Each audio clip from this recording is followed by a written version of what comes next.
Hi, my name is Jodei Clark, and I'm a student from the College of the Bahamas. This interview is for Music 300. First thing I'm going to ask you is, can you tell me a bit about yourself, Barabbas? I'm Quentin Woodside, better known as Barabbas, born in March 62, 26.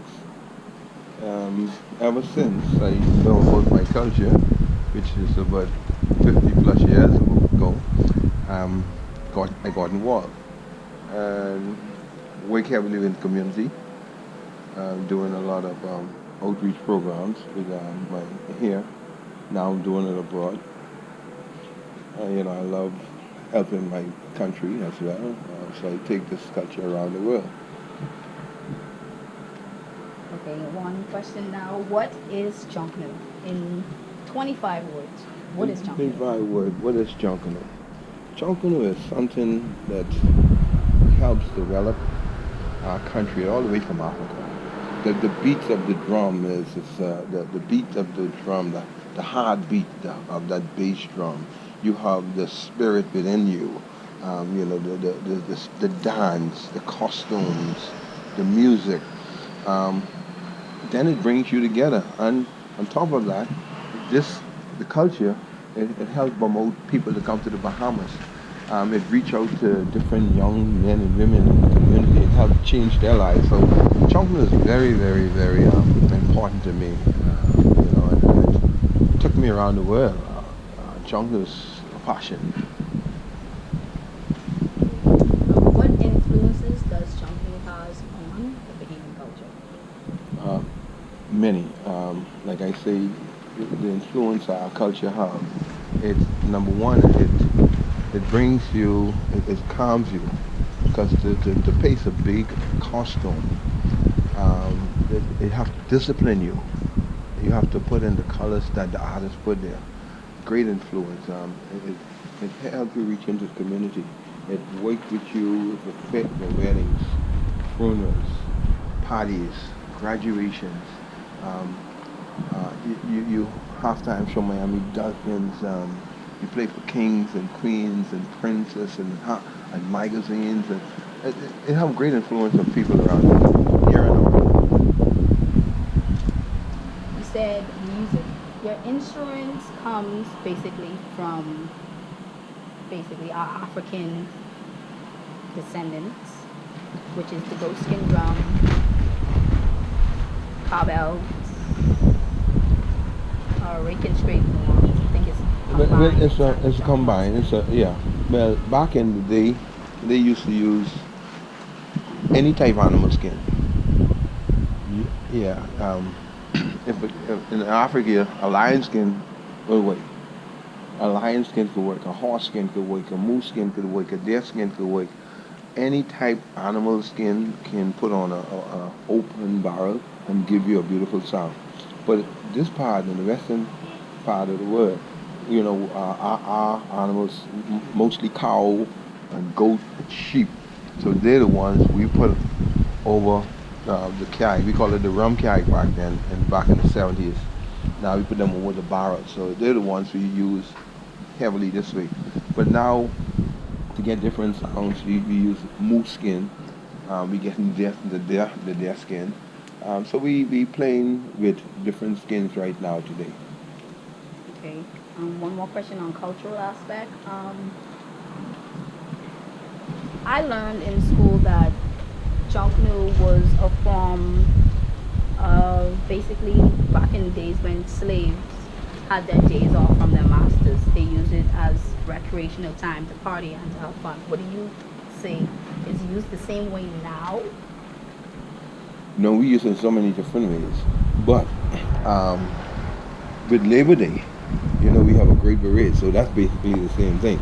Labor Day, and then we have Fox Hill, for Emancipation Day. Right. So it's used the same way with our energy. Back then you only had about 4 or 5 slaves, or probably 30 slaves to a camp or a yard. Today we have hundreds in one group. So when we head to Fox Hill, we go down there with a passion to rush from 12 o'clock in the morning till sunrise. It's used the same way in a sense. Okay.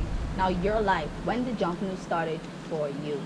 Ab- I should say about 51 there, about 50 years ago. I met from a little boy. Basing my cousin, Dick Dowell and Leslie Trotman, and then you had Reuben and Brista, Stephen, my big brother, Stephen Woodside. We always had a camp, or we call it shack, in our grandmother yard. And then on the next side, right in the same yard, my cousin's Chicky, and then you have Zor, which is past, she's passed now.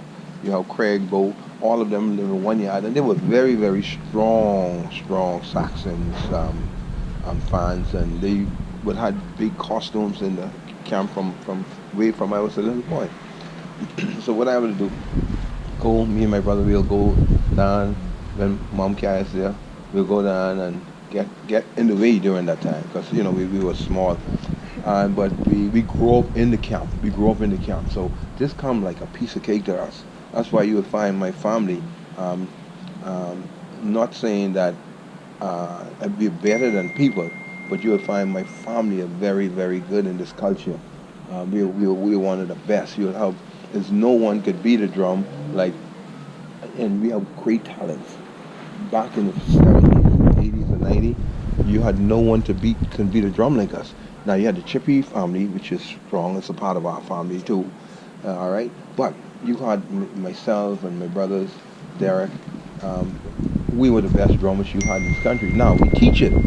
Now the ones who we taught, if you see their hands and people will come and say, "How you beat the drum like that?" We teach it. Now we have so many great drummers.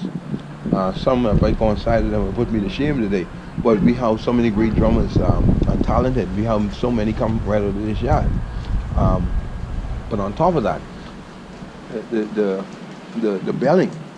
You wouldn't want to come side my brother. No one want to come side my brother for many years. George, when it comes to ringing cowbells, and then you have my other brother who would put George on his shoulder, and he ring down low and George on top, and they can do that right now today. You can't find better bellas, but now you have great bellas. But when you won't put it to the test, and then on top of that, most of us for many years being ambassador for this country, being ambassador for this country. So, we teach that, and right today we teach in how what Junkanoo has done for us in our life, and I sharing that with every Bahamian. Junkanoo is very rich; it hasn't been tapped yet, and we letting you know. That's why I built a little museum to let people know. Listen, I made a lot of money off Junkanoo. Travel the world, see the world over and over. Halftime show, close out world games. You know, this culture is so rich it hasn't been tapped yet. And every child come through here, I teach them to be better than me when it comes to this culture. So you talked about business. How did you start your own business, or when did you start your own business? Well, I traveled as a young ambassador for this country with Mr. Zaya Thompson, who let the dogs out. I was 12, 13. I was traveling with those guys, Freddie Munnings, Ronald Sims, um, Mr. late Mr. Vincent Gus Cooper had me to deal with the Wally Boys music. I won the most best music in that category back then, leading the Wally Boys. And